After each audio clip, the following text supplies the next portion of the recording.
What was it? Why are people telling me to watch Armchair Historian? I've already reacted to him like twice. Is there anything even new?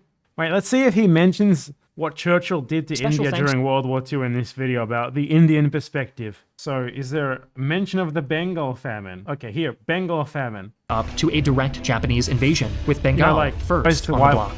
Panic swept through this province in this desperate hour. So, the Indian perspective, by the way, on this event would basically be that the British, like, pretty much let Bengal starve intentionally to stockpile food for other places in Europe and for the UK, when they could have easily sent food there, even if we ignore the fact that they literally caused the famine themselves in the first place, or at least partly. And this was such like massive region-shaking event that it directly radicalized a huge part of the independence movement.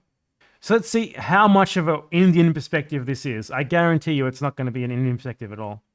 As their imperial subjects were racked with fear, the British Raj stepped in to restore calm by enacting a scorched earth policy that devastated the civilian population. Food stockpiles were seized by government forces, bridges were destroyed, civilian watercraft confiscated or sunk, waterways sabotaged.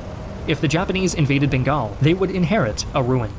However, the Japanese had reached the end of their supply lines in Burma and were unable to advance in India, so they bombed it. As British soldiers sacked what they should have been defending and Japanese ordnance fell from the sky, the people of Bengal found themselves straddling a tightrope over the bottomless chasm of starvation.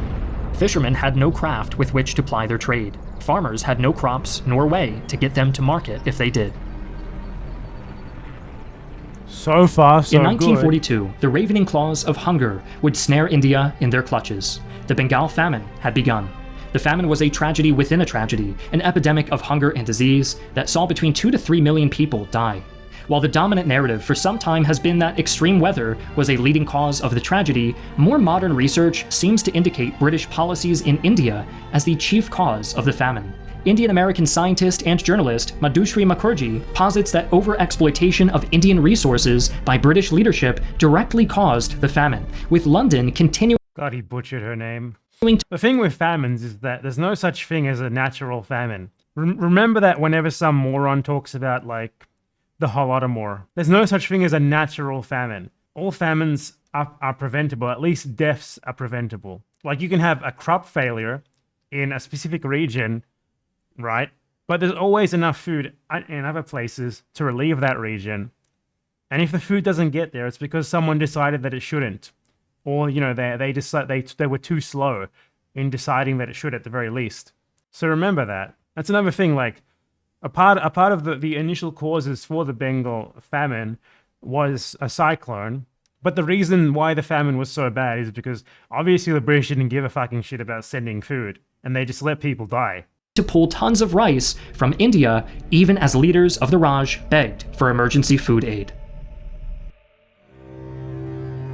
Hordes of refugees from Burma poured into India, increasing demand for what food was available. Fungus devastated rice crops, severely limiting edible produce. British industrialists and landowners intervened, engaging in profiteering during the crisis. Freak weather devastated farmland and wiped out villages. And lastly, though not exhaustively, the Raj made great efforts to keep the famine out of the press, which Winston Churchill in particular made sure that international aid was not given to India and the famine was not publicized. I think that merits a line in the video rather than just a guy with a little thing. Prevented the possibility of international aid that could have saved lives. What is beyond debate is the devastating impact the famine had on the people of Bengal. Look at this fucking moron in the chat. Winston Churchill saved them from the famine. He saved them so good that 2 million of them died. And he did every single thing possible to prevent shipments of food. Even as other right-wing racist conservatives tried to get them to ship food there. Churchill was adamantly against any relief being sent. And when he finally allowed it to be sent, the famine was already practically over. Thank you, Winston Churchill, for finally sending food after 2 million people were already dead. British inquiry into the famine noted a breakdown of family units as husbands deserted wives and wives' husbands. Elderly dependents were left behind in villages. Babies and young children were sometimes abandoned. Historian Dr. Janam Mukherjee describes the hellscape that Bengal became. Corpses lay scattered over several thousand square miles of devastated land. 7,400 villages were partly or wholly destroyed by the storm. Cholera, dysentery, and other waterborne diseases flourished. As the Japanese postured and people starved in the streets, social pressures began to mount. Politics in India did not, as British administrators fumbled and fumbled again. The discussion was dominated by Mahatma Gandhi's Indian National Congress, drawn from the Hindu majority of Indians, and Muhammad Ali Jinnah's Muslim League, who feared becoming second-class citizens in an independent India. As time wore on, the INC began to emphasize Hinduism as a critical component to Indian society, leading to the Muslim League's Lahore Resolution, calling for separate Muslim and Hindu states. This marked the effective end of cooperation between the two, and Indian nationalists were driven into the arms of militant extremist leaders. These include. I don't think that like Indian nationalists were at all this much of extremists as he tries to put it. Most people were definitely behind sort of Gandhian, if not explicitly non-violent resistance, which by the way, Gandhian resistance was not non-violent only in the slightest, but definitely like sort of more secular nationalists. They were the sort of modern Hindutva extremists as well, but I feel like he's way overplaying like how many of them there were. Like he's kind of framing them as like the main faction on the Indian side, which isn't true. Included pro-Axis forces such as the Indian National Army led by Subhas Chandra Bose. Bose grew the INA to I mean, Bose wasn't like a Hindu extremist, he was an Indian nationalist. And the reason that he allied with the Japanese was because the fucking British weren't defending India, basically. That was his justification for it. And also, you know, British colonialism kind of was a bad thing. Definitely can't really say that he was like supporting the Japanese out of like, you know, some sort of illusion that they were amazing or anything, rather just a sort of a force against Britain in the hopes that, you know, they would be giving concessions or something. Similar to the way that, like, for example, a lot of Native Americans allied with France and also Britain allied with Britain, rather, over the US in the War of Independence and later conflicts as well. Because Britain obviously was still an imperialist colonialist power, but, you know, it wasn't the imperialist colonialist power that was colonizing them at that very moment. 43,000 members at its peak, rallying the disaffected Indians with his promise, "Give me blood and I will give you freedom." The INA would go on to fight in Burma against the British, collaborating with the Japanese until the war's end. Other Indians chose less drastic methods of expressing their displeasure with the British. As numbers of British and American troops in India swelled, cultural clashes and outright crime ensued. American troops began slaughtering cattle, held sacred in Hinduism, while allegations of sexual assault scandalized the Indian population. Gandhi and the INC responded by issuing the Quit India Resolution in August of 1942, a largely symbolic call for India to cease cooperation. Largely symbolic? Quit India was fucking massive. It was huge. Quit India made Churchill almost call for a genocide. With the British until they guaranteed independence. The British responded by arresting Gandhi and many INC leaders, who they would hold for 3 years. Gandhi, even from prison, exhorted his followers to peaceful protest. Instead, the Indian independence movement chose violence. Protests in Bombay saw 33 people killed by police. They chose violence? I mean, pretty sure it was the colonial oppressors who chose violence against them. In the 4 days following the INC leadership. It's like weird, right? Like he's like, protests in Bombay saw 33 people killed by police, and he's like, the independence movement chose violence, and that's why 33 of them were killed by police. Of course it got violent. This is why I don't like when people try to frame Gandhi as like non-violent, right? Gandhi, of course, preferred non-violence, but I mean, that doesn't mean that he was like against violence. It just meant that he preferred non-violence. And also, a lot of even like the protests that he specifically called for were basically like, you know, let's go out there and sort of provoke them into doing violence against us. Arrest and a wave of attacks on government buildings ensued. The British cracked down hard, and 2,500 Indians were killed. The Raj ultimately succeeded in putting down the insurrection, and Indian independence would have to wait until the war was won. While the British fought the Indian people, the Japanese fought the Indian army. Indian troops managed to reclaim some of Burma in December of 1942, and the Japanese responded by bombing Calcutta for several days. Most of 1943 in India would be dedicated to reorganization and rearming of the Indian Army, as the Japanese had taught the Raj a bloody lesson. They were How not are we only at 1943? We did the entire Bengal famine. ready to face the Japanese in open battle. While troops in the subcontinent readied to defend their home, Indians abroad helped liberate North Africa before participating in Operation Husky, seeing action throughout Sicily. As 1943 drew to a close, the reinvigorated Indian Army prepared to march against You know these talking points like Gandhi, like for example, Gandhi was a racist, Gandhi was a pedophile. These are explicitly talking points spread basically by people who love the British Empire, right? As like a retrospect, as like a post hoc sort of justification to hate Gandhi. That's what they are. Gandhi wrote extensively. Gandhi, by the way, Gandhi had he had like it's incredibly egotistical, but he had like a weekly newsletter that he wrote himself, like 20 pages long, where he just wrote about his thoughts. And he wrote extensively about, pro-civil rights movement in the US, about the black struggle in the US. So at the very least, by the 30s and the 40s, he was explicitly anti-racist, at least. The reason that people bring that up is just because it's like, well, you say that Churchill was racist, Gandhi was racist too. It's the same way that people say, oh, Che Guevara was racist when he was 22 years old. Ergo, 15 years later, he also must have been a racist. You know, Gandhi in South Africa didn't know fucking shit about what he was going to become later. the Japanese. The Japanese watched the Indian revitalization Yeah, the bad thing about Gandhi was his idea of like keeping caste and trying to, like the caste system and trying to control it. But most of the things that people in the West use to criticize Gandhi are not valid criticisms at all if you actually know about them. But no one in the West talks about.